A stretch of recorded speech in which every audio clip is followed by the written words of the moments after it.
इस वक्त की बड़ी खबर आपको बता दें, मनीष सिसोदिया को कोर्ट से बड़ा झटका लगा। सिसोदिया जमानत याचिका खारिज कर दी गई है। सीबीआई केस में जमानत याचिका खारिज की गई। राउज एवेन्यू कोर्ट ने खारिज की जमानत याचिका। सीबीआई के स्पेशल जज एम.के. नागपाल का ये बड़ा फैसला, सिसोदिया की जमानत याचिका को खारिज किया गया। मनीष सिसोदिया को कोर्ट से ये तगड़ा झटका लगा। सिसोदिया जमानत याचिका खारिज हो गई है। सीबीआई केस में जमानत याचिका खारिज की गई। राउज एवेन्यू कोर्ट ने मनीष सिसोदिया की जमानत याचिका को अब खारिज कर दिया है। सीबीआई के स्पेशल जज एम.के. नागपाल का बड़ा फैसला। देखिए, बिल्कुल राउज एवेन्यू कोर्ट ने खारिज की है जमानत याचिका। आज उम्मीद थी मनीष सिसोदिया को शायद कि आज राहत मिल जाए, इससे पहले फैसला सुरक्षित रख लिया था, माफ कीजिएगा। सिसोदिया की जमानत याचिका इस बार खारिज हो गई। ये बड़ी जानकारी इस वक्त सीबीआई स्पेशल जज की तरफ से ये फैसला लिया गया और जो जमानत याचिका उसको खारिज कर दिया गया। मनीष सिसोदिया को इस बार भी कोई राहत नहीं मिली, कोर्ट से झटका मिला। मनीष सिसोदिया की जमानत याचिका को खारिज कर दिया गया। ये बड़ी खबर मनीष सिसोदिया की जमानत को लेकर। जी बिल्कुल, देखिए सीबीआई केस में जमानत याचिका खारिज हो चुकी है, यानी कि एक बार फिर से मनीष सिसोदिया की मुश्किलें यहाँ पर बढ़ती हुई नजर आ रही है।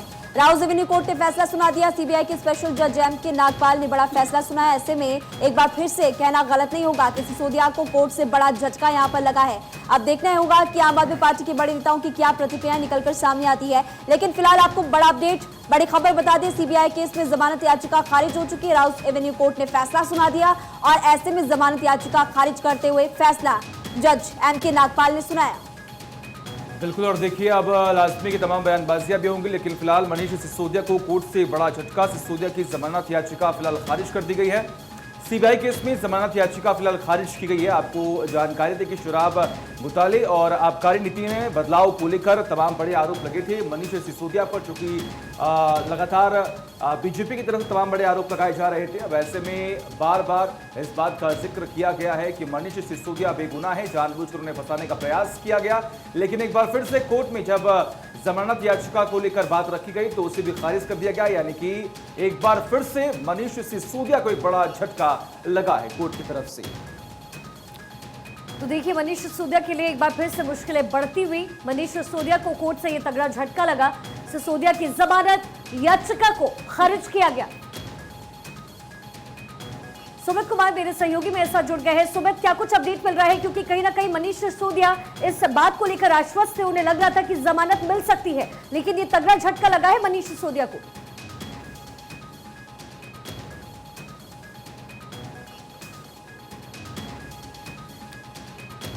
तो सीबीआई के स्पेशल जज एम.के. नागपाल का ये बड़ा फैसला, राउज एवेन्यू कोर्ट का ये बड़ा फैसला।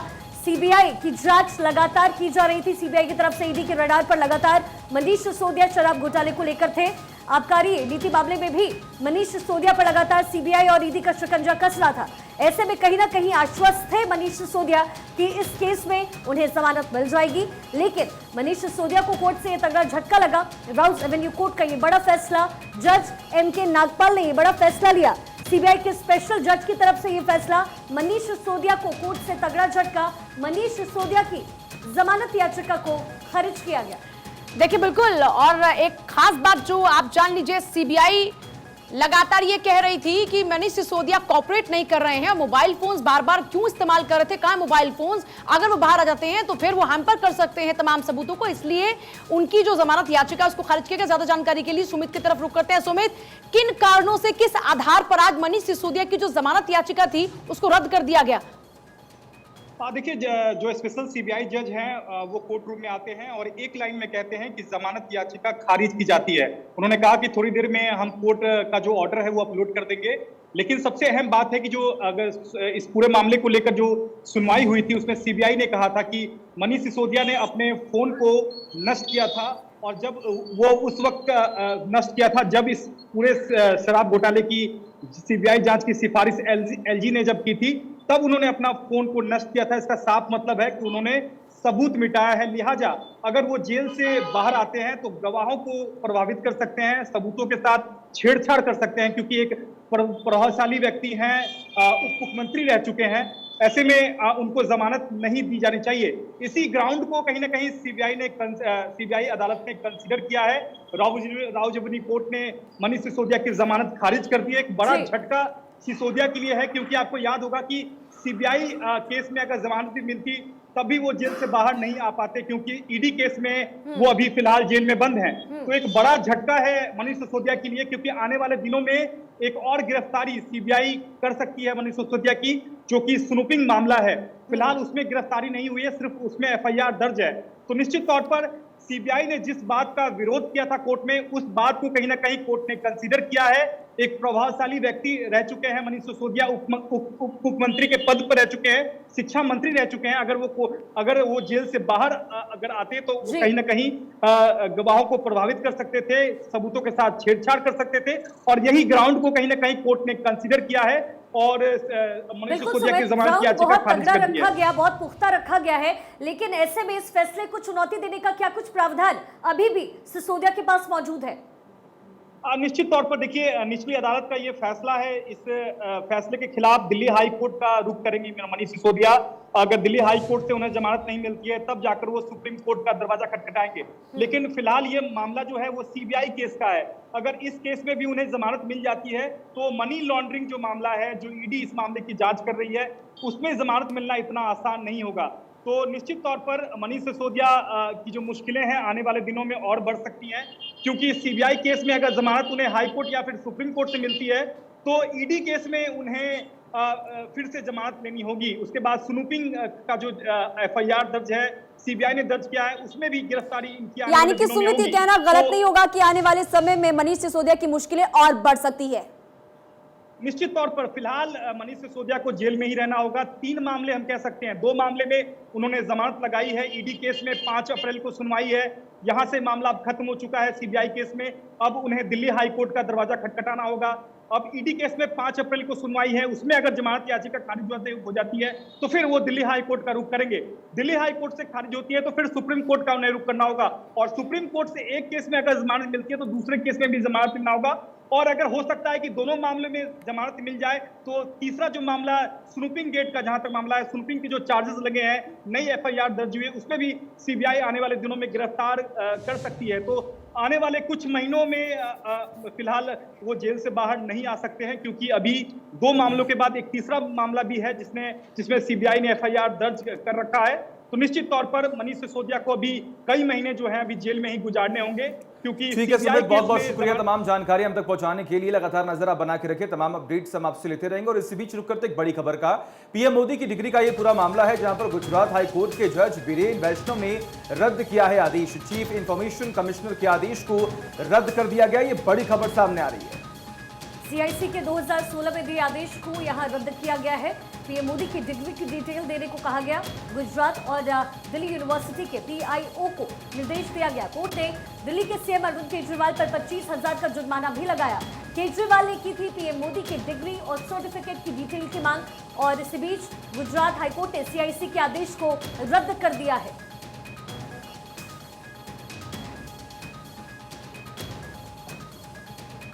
और इसी बीच एक और बड़ी खबर मिल रही है। जुर्माना मामले पर सीएम अरविंद केजरीवाल का ट्वीट सामने आया। क्या देश को जानने का अधिकार नहीं? पीएम कितने पढ़े हैं? कोर्ट में डिग्री दिखाई जाने का जबरदस्त आखिर विरोध क्यों?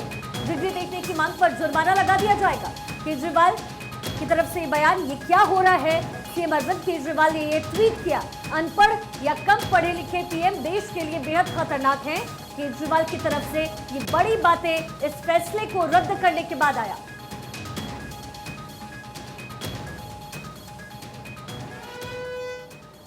और इस बीच बड़ी खबर कानपुर देहात से, ऑयल मिल में लगी भीषण आग। मौके पर फायर ब्रिगेड की गाड़ियां मौजूद हैं। आग को बुझाने की कोशिशें लगातार जारी हैं। देखिए, ऑयल मिल में आग लगी है और भीषण आग लगी है। तस्वीरें भी आप देख सकते हैं। आग ने कितना भयावह रूप धारण किया वो आप देखिए। चारों तरफ आग का मंजर है और काले धुएं का गुबार है। आग बुझाने की तमाम कोशिशें लगातार की जा रही हैं, लेकिन आग की लपटें इतनी विकराल हैं कि इनको शांत करने के लिए लगातार फायर ब्रिगेड की टीम को भी काफी मशक्कत करनी पड़ रही है। ऑयल मिल में ये आग लगी है, भीषण आग की तस्वीरें। और क्योंकि देखिए, ज्वलनशील पदार्थ होता है ऑयल, और ऐसे में ये ऑयल और तेजी से आग पकड़ता है। तो ये 2 तस्वीरें आपके सामने हैं, ऑयल मिल में भीषण आग की तस्वीरें, और दूसरा मौके पर फायर ब्रिगेड की जो गाड़ियां मौजूद हैं वो लगातार फायर फाइटर्स वहां पर आग बुझाने की तमाम कोशिशें कर रहे हैं, लेकिन काले धुएं का गुबार लगातार वहां पर लोगों का दम भी घोट रहा है और ये बढ़ती लपटें यहाँ की परेशानी का सबब भी लगातार बनी है और काफी मशक्कत इस दौरान में करनी पड़ रही है फायर ब्रिगेड की टीम को। मौके पर पुलिस फोर्स भी यहां पर मौजूद है और काफी लोग भी वहां पर हैं। देखिए अफरा तफरी का माहौल चारों तरफ बना हुआ है। ये ऑयल मिल की तस्वीरें हैं जहां पर ऑयल मिल में भीषण आग लगी है और इन आग की लपटों को आप देख सकते हैं कि ये कितनी लगातार भयावह होती जा रही हैं। खबर कर्नाटक से। कर्नाटक में चुनाव आयोग ने सीएम बोम्मई की कार को ही रास्ते में रोक दिया। चुनाव आयोग की फ्लाइंग स्क्वाड ने सीएम बोम्मई की कार की तलाशी भी ली। सीएम डोडाबलापुर में श्री घाटी सुब्रमण्य मंदिर जा रहे थे, तभी रास्ते में फ्लाइंग स्क्वाड ने उनके काफिले को रोका। आयोग की टीम ने सीएम की कार को भी रोका और उसकी तलाशी भी ली। सीएम इनोवा कार में सवार थे। आयोग ने कार के बूट स्पेस को भी चेक किया। तलाशी के बाद सीएम का काफिला आगे बढ़ गया और साथ ही आपको बता दें कि कर्नाटक में विधानसभा चुनाव का बिगुल बज चुका है। चुनाव आयोग ने मतदान और इसके नतीजे की तारीख का ऐलान कर दिया। चुनाव की तारीख का ऐलान होते ही प्रदेश में आचार संहिता लागू हो चुकी है। आचार संहिता लागू होते ही चुनाव आयोग की टीम भी मुस्तैद हो चुकी है। लिहाजा चुनाव आयोग मुस्तैदी के साथ अपना तलाशी अभियान चला रही है। कर्नाटक की सभी 224 विधानसभा सीटों पर एक ही चरण में 10 मई को वोटिंग होगी। 13 मई को नतीजे घोषित किए जाएंगे। बीजेपी अभी प्रदेश की सत्ताधारी पार्टी है और इसी को लेकर लगातार अब आप देख सकते हैं कि सियासी बयानबाजियां भी तेज होती हुई नजर आ रही है। आज सीएम बोम्मई की कार को रोका गया। कर्नाटक में चुनाव आयोग ने कारों की फ्लाइंग स्क्वाड ने सीएम बोम्मई की कार की तलाशी भी ली। सीएम डोडाबलापुर में श्री घाटी सुब्रमण्य मंदिर जा रहे थे और सीएम इनोवा कार में सवार थे। आयोग ने कार की पूरी तलाशी ली। कार के बूट स्पेस को भी चेक किया। तलाशी के बाद ही सीएम का काफिला आगे बढ़ पाया। और चलिए आगे बढ़ते रुक करते एक बड़ी खबर का। पश्चिम बंगाल के हावड़ा में फिर बवाल हुआ है। हावड़ा में दो गुटों के बीच पथराव हुआ। आज भी हावड़ा पर उपद्रवियों का पथराव देखने को मिला। हावड़ा में दो गुटों के बीच पथराव हुआ। कल भी हुआ था हावड़ा में पथराव, जिसकी तस्वीरें हमने आपको दिखाई थी। तस्वीरें आपके सामने है। ये पूरा बवाल जो है वो कैमरे में कैद किया गया। आज भी हावड़ा पर उपद्रवियों का ये बवाल कैमरे में कैद किया गया। दो गुटों के बीच में जमकर पथराव हुआ। कल भी हावड़ा में पथराव हुआ था। पुलिस को इस पूरे मामले की जानकारी भी है। आप देख पा रहे हैं किस तरीके से पुलिस लगातार लोगों से ये अनुरोध कर रही है कि आप सभी शांत हो जाएं। हालांकि कई लोगों के ऊपर मुकदमे भी दर्ज किए गए हैं, कई लोगों को चिन्हित भी किया गया है, मुकदमा दर्ज किया गया। कार्रवाई लगातार की जा रही है।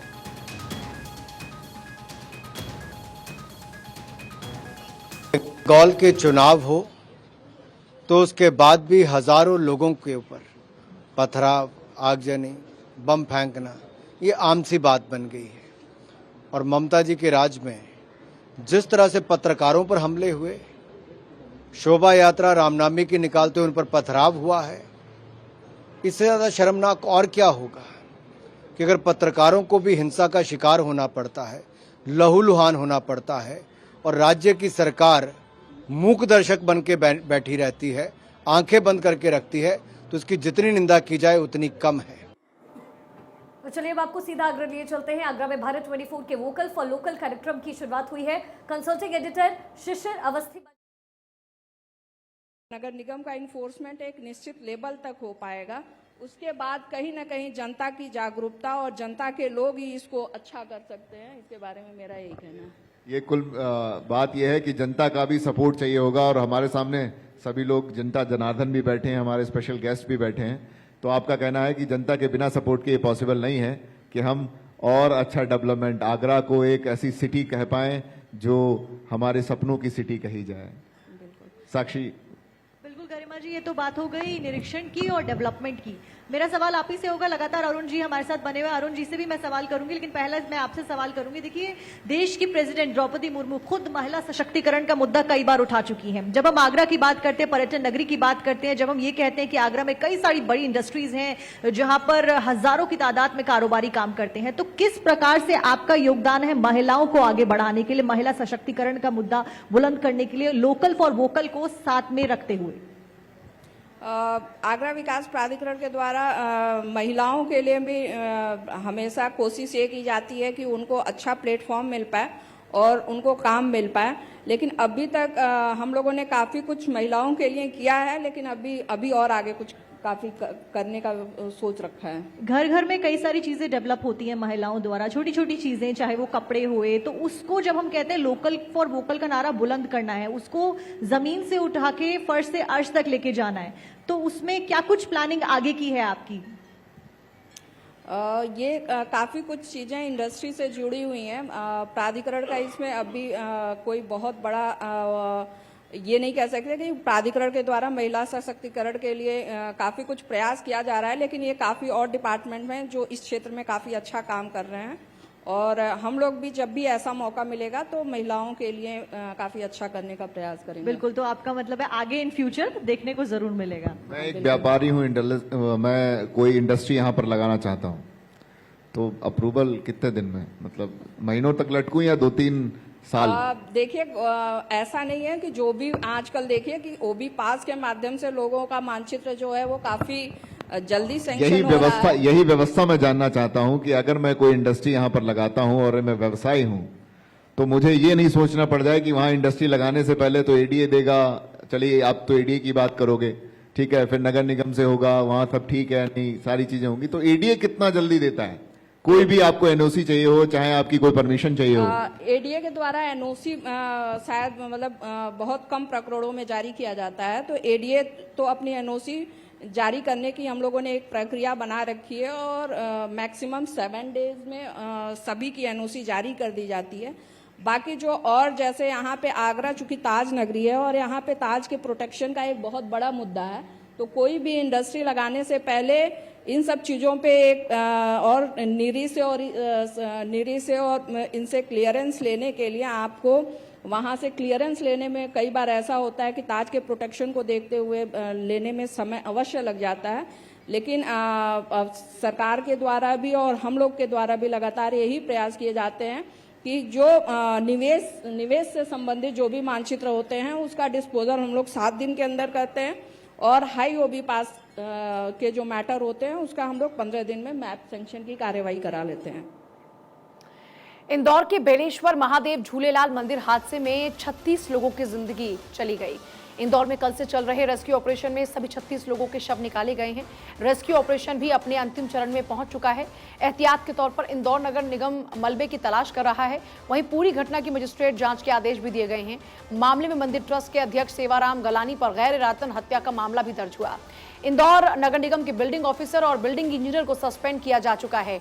20 से ज्यादा लोगों का इलाज अब भी जारी है। कल देर रात तक रेस्क्यू ऑपरेशन चलता रहा। रात के 12 से 1:30 बजे तक के बीच 16 शव और निकाले गए थे और आज सुबह रेस्क्यू दोबारा से शुरू किया गया। मंदिर की दीवार और बावड़ी की स्लैब तोड़ी गई। आर्मी और प्रशासन की कई टीम्स रेस्क्यू ऑपरेशन में जुटी रही। 53 साल के सुनील नाम के शख्स का शव आज दोपहर करीब 12 बजे बाहर निकाला गया। वहीं मुख्यमंत्री शिवराज सिंह चौहान शुक्रवार सुबह कई लोगों से मिलने पहुंचे जो अस्पताल में इस वक्त इलाज करा रहे हैं। यहां पर देखिए, जब वो पहुंचे तो भीड़ ने हाय हाय और मुर्दाबाद के नारे लगाने शुरू कर दिए और इस दौरान में मुख्यमंत्री ने अस्पताल जाकर घायलों का हाल भी जाना। और घटना क्योंकि गुरुवार को रामनवमी के दिन हुई। इसमें इंदौर के करीब 60 साल पुराने मंदिर में रामनवमी पर पूजा की जा रही थी और 11 बजे हवन शुरू हुआ था। मंदिर परिसर के ही अंदर बावड़ी की जो गर्डर फर्शी से बनी छत है उस पर 60 से ज्यादा लोग बैठे हुए थे। दोपहर करीब 12:15 बजे का ये वक्त था जब ये स्लैब भर भरा कर नीचे गिर गई और सभी लोग 60 फीट गहरी बावड़ी में जा गिरे। मरने वालों में 21 महिलाएं हैं, 15 पुरुष हैं और 3 बच्चे और एक बच्ची भी है। मिसिंग की लिस्ट है, टोटल कितने की है, उस हिसाब से क्या माना जाए? जो 25 लोगों की सूची हमें इस क्षेत्र के लोगों से प्राप्त हुई थी वो प्रत्येक आदमी हम लोगों ने वेरीफाई कर लिया है, परंतु तब भी एक संभावनाओं को देखते हुए कुछ देर हम और ढूंढने का प्रयास करेंगे। में घटनास्थल पर पहुंचे सीएम शिवराज ने घटना पर दुख जताया, दोषियों पर कड़ी कार्रवाई की बात कही। और दुर्भाग्यपूर्ण घटना है। घटना की जांच के निर्देश दिए है। मजिस्ट्रेट जांच भी होगी जो जिम्मेदारी तय करेगी और पुलिस ने प्रकरण भी पंजीबद्ध कर लिया है। जांच के आधार पर जो भी दोषी होंगे उनके खिलाफ कार्रवाई होगी। अभी हमारी प्राथमिकता है कि रेस्क्यू ऑपरेशन को पूरा किया जाए और अभी एक साथी जो मिसिंग है उनको भी ढूंढा जाए। घायलों का अस्पताल में इलाज चल रहा है। सरकार पूरा निःशुल्क इलाज कराएगी।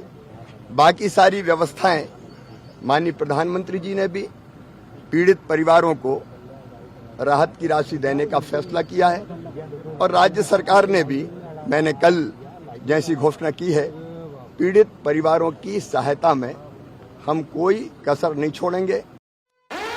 और चलिए आगे बढ़ते रुक करते एक बड़ी खबर का अमृतपाल के सहयोगी का सीसीटीवी फुटेज। गिरफ्तार सहयोगी जोगा सिंह का सीसीटीवी फुटेज आज ही हुआ है जोगा सिंह की गिरफ्तारी।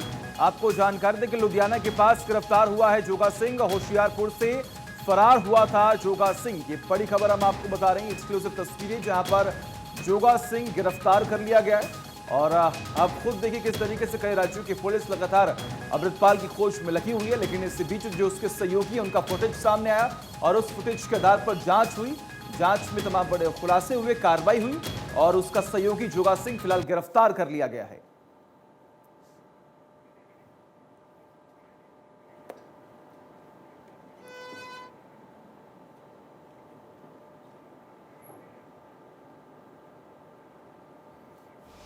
तो चलिए 4 के बाद में आज के लिए बस इतना ही। हम सबको दीजिए इजाजत और आप लगातार हर एक छोटे बड़े अपडेट के लिए देखते रहिए भारत 24।